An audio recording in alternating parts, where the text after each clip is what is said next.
नमस्कार।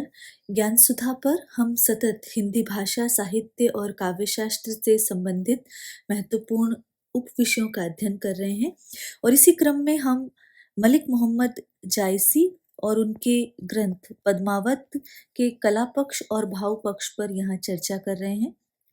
पद्मावत का नागमती वियोग खंड जो भाग है वो स्नातक और स्नातकोत्तर की कक्षाओं के पाठ्यक्रम में तो समावेशित है ही, साथ ही सहायक आचार्य हिंदी और नेट और सेट जो राष्ट्रीय पात्रता परीक्षाएं हैं उनके पाठ्यक्रम में भी समावेशित है।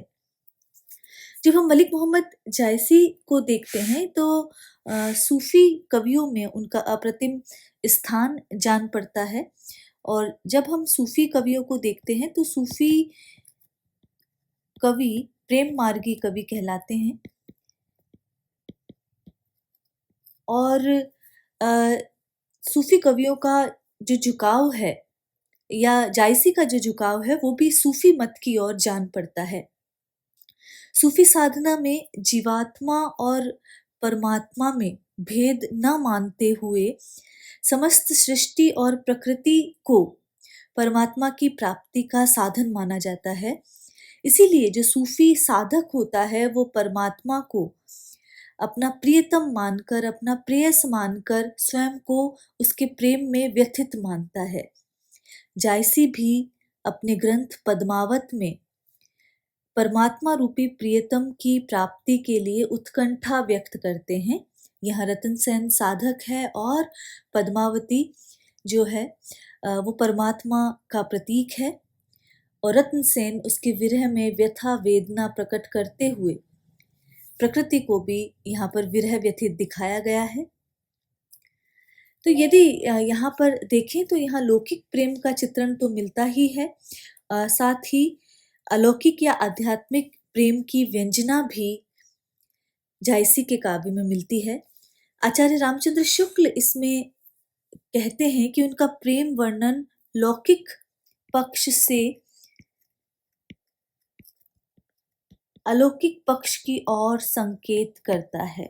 तो लौकिक से अलौकिक की ओर की यात्रा है और इसी विशेषता के कारण कहीं कहीं इनके प्रेम की गंभीरता और व्यापकता अनंतता की ओर अग्रसर दिखाई पड़ती है। तो ये एक महत्वपूर्ण उद्धरण है जो आचार्य रामचंद्र शुक्ल कहते हैं। अप्रस्तुत विधान है जिसके माध्यम से सशक्त व्यंजना जायसी कर पाए हैं और इस संदर्भ में भी आचार्य रामचंद्र शुक्ल का कथन है कि जायसी की अनुयोक्तियों और समासोक्तियों में प्रस्तुत अप्रस्तुत का जैसा सुंदर समन्वय देखा जाता है वैसा हिंदी के कम कवियों में पाया जाता है। अप्रस्तुत की व्यंजना के लिए जो प्रस्तुत वस्तुएं काम में लाई गई है और प्रस्तुत की व्यंजना के लिए जो अप्रस्तुत वस्तुएं सामने रखी गई हैं वे आवश्यकता अनुसार कहीं बोध वृत्ति में सहायक होती है और कहीं भावों के उद्दीपन में। तो इस प्रकार जो जायसी हैं वो प्रस्तुत और अप्रस्तुत के माध्यम से, अनुयोक्ति और समासोक्ति के माध्यम से जो प्रस्तुत अप्रस्तुत की व्यंजना यहाँ करते हैं। वो कहते हैं कंवल जो विकसा मानसर बिनु जल गएउ सुखाय। तो यहाँ जल के बिना कमल के सूखने का अप्रस्तुत दृश्य है जिसमें जायसी की सौंदर्य भावना के साथ साथ जो मानवीय गुण हैं उनके वो भाव भी अभिव्यक्त हुए हैं। तो हम पद्मावत के नागमती वियोग खंड पर चर्चा कर रहे हैं। हम कुछ पदों का अध्ययन कर चुके हैं। चूंकि व्याख्यात्मक पक्ष समावेशित है तो हम अगले पदों का यहाँ पर देख रहे हैं। बारहमासा पद्धति के आधार पर यहाँ पर जायसी ने प्रकृति का जो उद्दीपन रूप यहाँ पर चित्रित किया है। पिछले पद में हम देख चुके थे, सावन मास तक का जिक्र आ चुका है कि सावन बरस मेह अति पानी भरनी परी हो विरह झुरानी। तो ये बात नागमती कहती है, नागमती रत्नसेन के वियोग में है और नागमती के विरह को ही अभिव्यंजित नागमती वियोग खंड में किया गया है। तो जब हम अगला पद देखते हैं तो वहाँ भादो के मास में, सावन के पश्चात भादो आता है और भादो के मास में प्रकृति का जो उद्दीपन रूप में चित्रण है उसका और भाद्रपद मास में नागमती की विरह वेदना का वर्णन यहाँ पर किया गया है। तो भाद्रपद में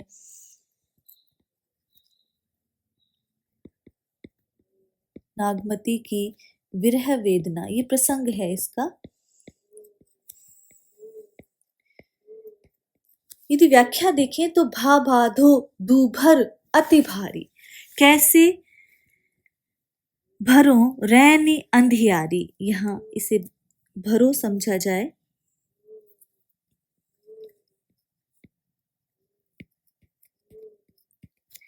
भा भादो दूभर अति भारी, कि भादो का महीना आ गया है और यह अत्यंत दूभर है, अर्थात इसे काटना जो है अत्यंत दूभर है और ये अत्यंत भारी अर्थात अत्यंत कष्टकारी है। तो भा भादो, भा का अर्थ है हुआ, भादवा का महीना आ गया है जो कि अत्यंत ही कठिन है जिसे काट पाना, और ये नागमती के लिए अत्यंत ही दूभर हो रहा है, अत्यंत ही कष्टकारी हो रहा है। भा भादो दूभर अति भारी, कि भादो मेरे लिए अत्यधिक दूभर हो गया है। कैसे भरो रैनी अंधियारी, तो उसकी जो अंधेरी रात्रियां हैं, रैनी का अर्थ है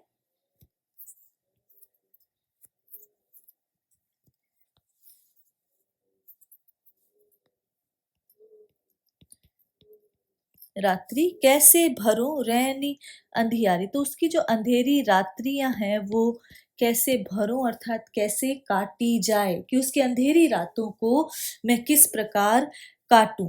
तो मैं नहीं समझ पा रही हूँ कि प्रियतम के वियोग में ये काली अंधेरी जो रात्रियां हैं वो कैसे बिताऊं। मंदिर सून पीऊ अनते बसा, यहाँ पर जो इस माह की कठिनाई को बताते हुए नागमती कह रही है कि मंदिर सून पीऊ अनते बसा, कि मेरा ये जो घर है, मंदिर का अर्थ मेरा मंदिर सूना है, मेरा हृदय सूना है, मेरा घर सूना है। मंदिर से तात्पर्य यहाँ पर घर और हृदय दोनों से हो सकता है, कि मेरा घर और हृदय सूना है क्योंकि जो प्रिय है वो अनते अर्थात कहीं और बस गए हैं, अन्यत्र। मंदिर सून पीऊ अनते बसा, कि मेरे प्रियतम हमसे दूर घर छोड़कर कहीं अन्यत्र बस गए हैं, इसलिए मुझे चिंता हो रही है। सेज नागिनी फिर डसा, और ये जो शैया है वो नागिन बन गई है, सर्पिणी बन गई है और वो मुझे बार बार डसती है, क्योंकि प्रिय अन्यत्र हैं इसलिए शैया मुझे नागिन के समान डस रही है। रहो अकेली गहे एक पाटी, यहाँ शैया का उदाहरण दिया गया है, तो मैं अकेली हूं और उसी शैया की एक पाटी को पकड़कर, गहे का अर्थ है पकड़कर, अकेली उस सेज पर प्रियतम की अनुपस्थिति में मैं पड़ी रहती हूँ। तो सेज पर केवल एक पाटी को पकड़कर उस सेज पर मैं अकेली पड़ी रहती हूँ। नैन पसारी मरो ही फाटी, और इस स्थिति में प्रियतम की प्रतीक्षा में नैन पसारी अर्थात आंखें जो हैं वो खुली रहती हैं और हृदय जो है वो फटा रहता है, पीड़ा से फट जाता है। ये बात यहाँ पर कही गई है। चमक बीजू घन गरजी तरासा, कि जो बिजली है वो, बीजू का अर्थ बिजली, कि बिजली तो चमक कर और घन गरज कर मुझे डराता रहता है। बिरह काल होई जीव गरासा, और इसी के साथ विरह जो है वो काल बनकर, होई का अर्थ है बनकर, विरह काल बनकर मेरे प्राणों को, जीव का अर्थ यहाँ पर प्राणों को ग्रस्त कर लेता है अर्थात प्राणों का हरण कर लेता है। तो बिजली चमक कर और मेघ गरज कर मुझे डराते रहते हैं और विरह काल मेरे जीवन को डसता रहता है। ये बात यहाँ पर कही गई है। बरसे मघा झकोरी झकोरी। मघा एक नक्षत्र का नाम है। यहाँ अनेक नक्षत्रों के नाम आ रहे हैं, चाहे पुनर्वसु नक्षत्र की बात हो। यहाँ मघा का है कि बरसे मघा झकोरी झकोरी।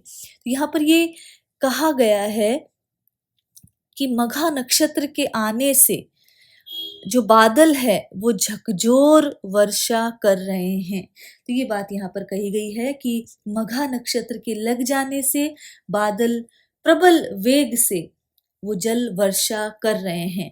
मोर का अर्थ है मेरे, दुई का अर्थ दो, मेरे दुई नैन, मोर दुई नैन चुवे जस औरी। और मेरे जो ये दोनों नेत्र हैं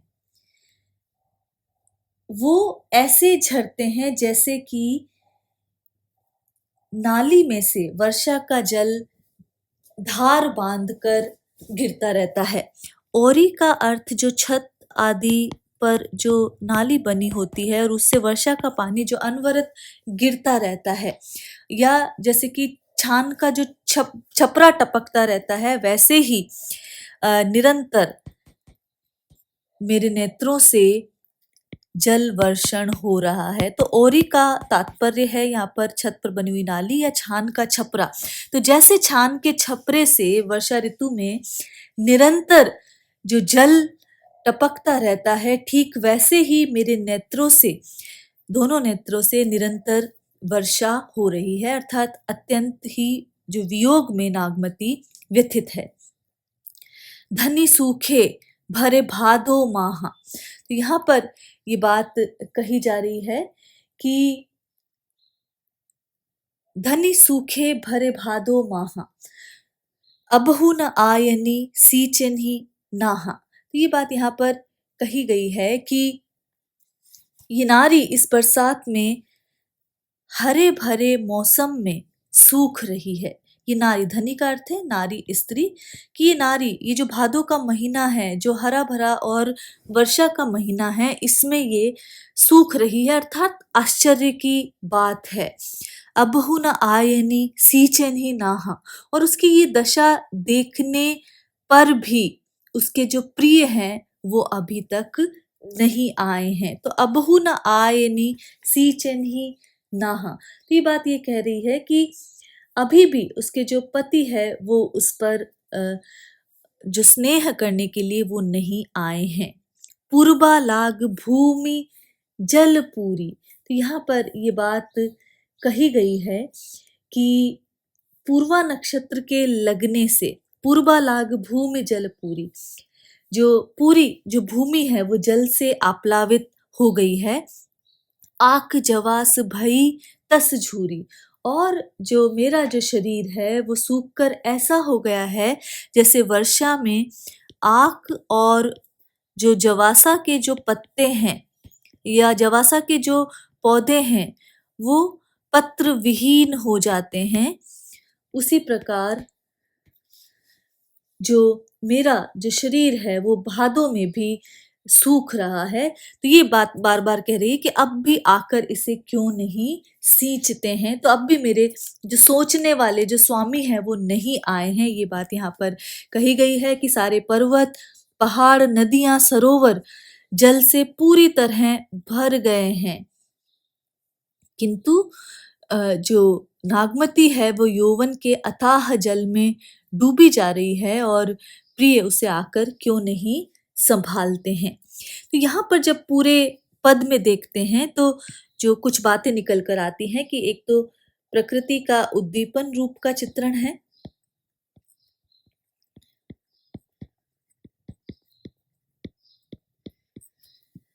यहाँ पर यदि देखा जाए तो सेज नागिनी रूपक अलंकार है इसमें।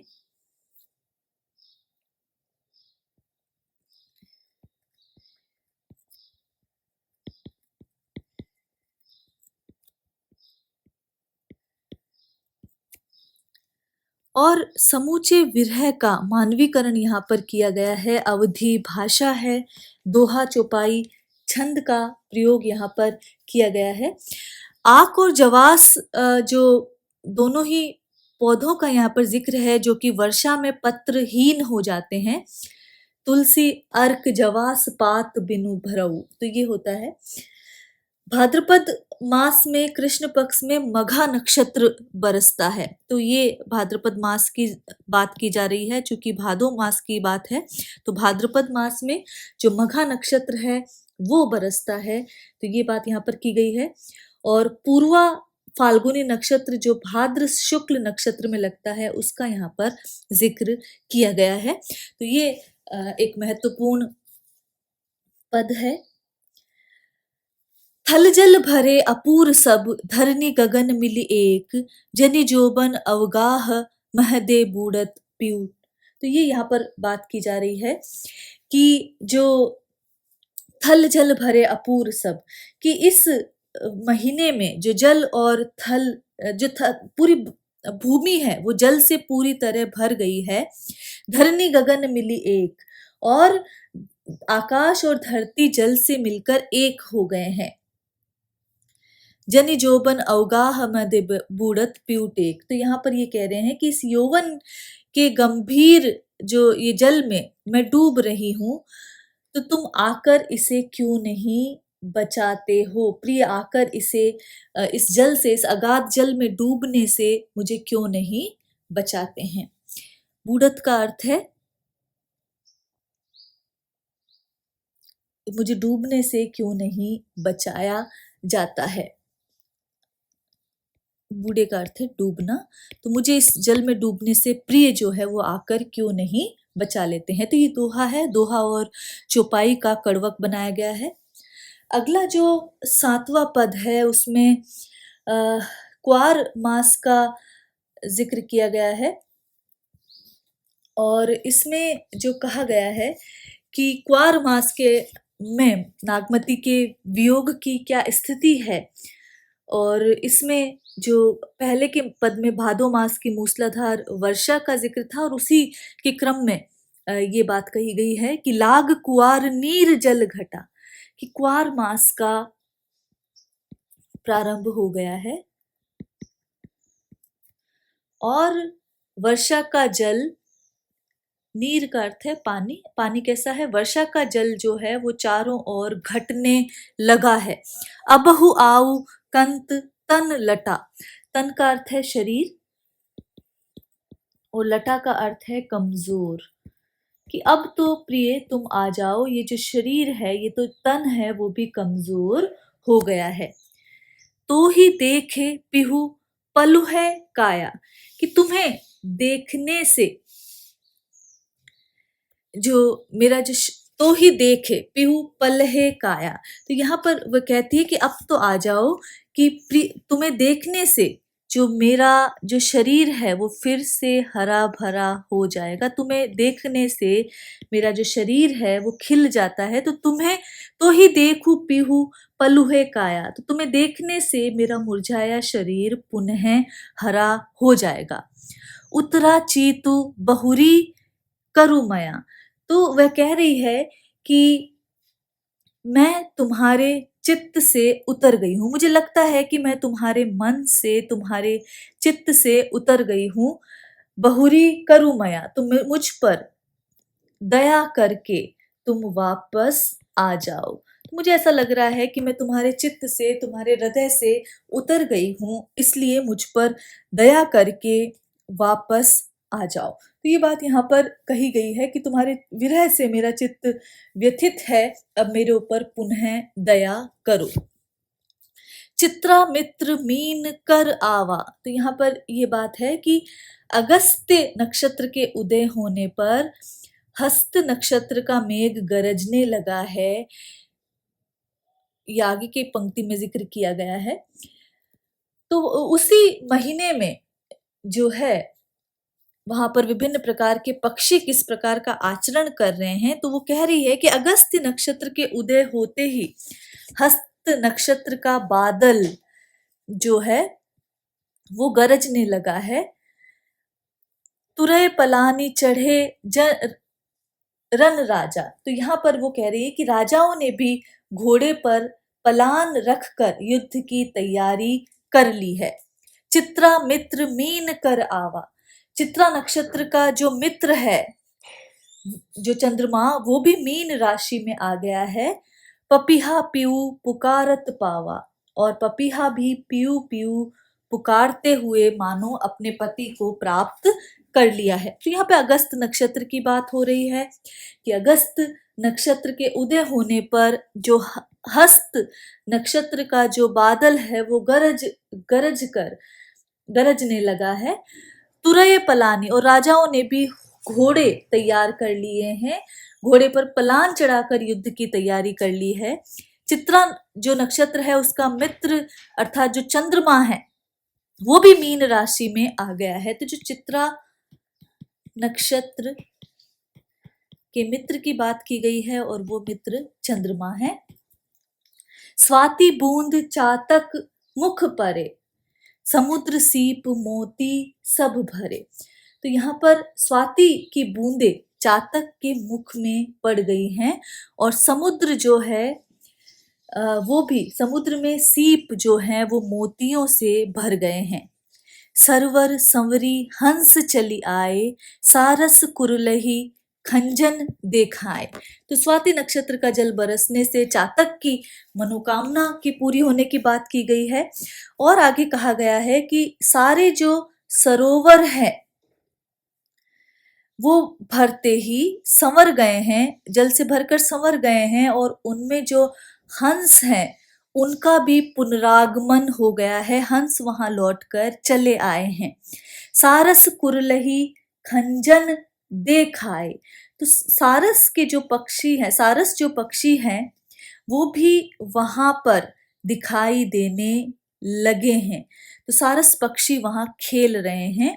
तो ये बात भी यहाँ पर कही जा रही है कि सारस पक्षी भी वहां क्रीड़ा करने लगे हैं, और खंजन पक्षी भी वहां दिखाई देने लगे हैं। भा परगास कांस बन फूले। तो चारों ओर, भा का अर्थ है हुआ या होने लगा है, परगास का अर्थ है प्रकाश, कि चारों ओर प्रकाश होने लगा है। सूर्य का जो निर्मल प्रकाश है वो चारों तरफ फैल गया है। कांस बन फूले, और वन में कांस भी फूलने लगी है, ये बात यहाँ पर कही गई है। कंत न फिरे विदेश ही भूले, लेकिन जो मेरे स्वामी हैं वो अब तक नहीं लौटे हैं, और वो परदेश में ही कहीं, भूले का अर्थ है भटक गए हैं। तो ये बात यहाँ पर कही गई है। अंत में दोहे में ये कहा गया है कि बिरह हस्ती तन साले, धाय करे चितचूर, वेगी आई पीऊ बाजहू गाजहू होई सदूर। तो यहाँ पर कहा है कि विरह हस्ती, रूपक अलंकार है कि विरह रूपी जो हाथी है वो शरीर को कष्ट दे रहा है, और धाय करे चित्तचूर, और ये दौड़कर जो हृदय को घायल कर रहा है। इसीलिए हे प्रिय, तुम शीघ्र आकर, वेगी का अर्थ है शीघ्र आकर, वेग से आकर, बाजहू गाजहू होई सदूर, और इसके लिए सिंह बनकर इस पर गरजो, इसे डराओ ताकि ये परास्त हो जाए, ये हाथी भयभीत हो जाए। तो शेर के गरजने से जिस प्रकार विशाल हाथी भाग जाता है, उसी प्रकार प्रियतम के आते ही ये विरह भी दूर हो जाएगा। तो यहाँ पर यदि देखा जाए इस पूरे पद में विरह की दशाएं, जिसे स्मृति और चिंता जो दशाएं हैं उनका जिक्र किया गया है। और चित्रा का प्रेमी चंद्रमा अपनी मीन राशि में आ गया है, अपने घर में आ गया है, लेकिन मेरे पति अभी मेरे घर नहीं आए हैं, ये बात कही गई है। विरह हस्ती रूपक अलंकार है। बाजहू गाजहू अगर देखा जाए तो यहाँ पर पद मैत्री देखी जा सकती है बाजहू गाजहू में। अवधि भाषा है, दोहा चौपाई छंद का यहाँ पर प्रयोग है। और ज्योतिष ज्ञान का, जो जायसी के ज्योतिष ज्ञान का परिचय यहाँ पर दिखाई दे रहा है। श्लेष रूपक और अंत्यानुप्रास अलंकार है। भादो, क्वार और कार्तिक तीनों ही महीनों के नक्षत्रों की यहाँ पर बात कर दी गई है। चित्रा, हस्त और स्वाति तीनों नक्षत्र क्वार के महीने में बताए गए हैं, जबकि एक मास में 2 ही नक्षत्र दिखाई देते हैं, लेकिन यहाँ पर जायसी, चित्रा और हस्ती और स्वाति तीनों नक्षत्रों की बात यहाँ पर कर बैठते हैं। तो ये कुछ पद हैं, आगे के पदों का हम सतत अध्ययन करते रहेंगे, जो कि नागमती वियोग खंड में समावेशित हैं। आज के लिए इतना ही। नमस्कार।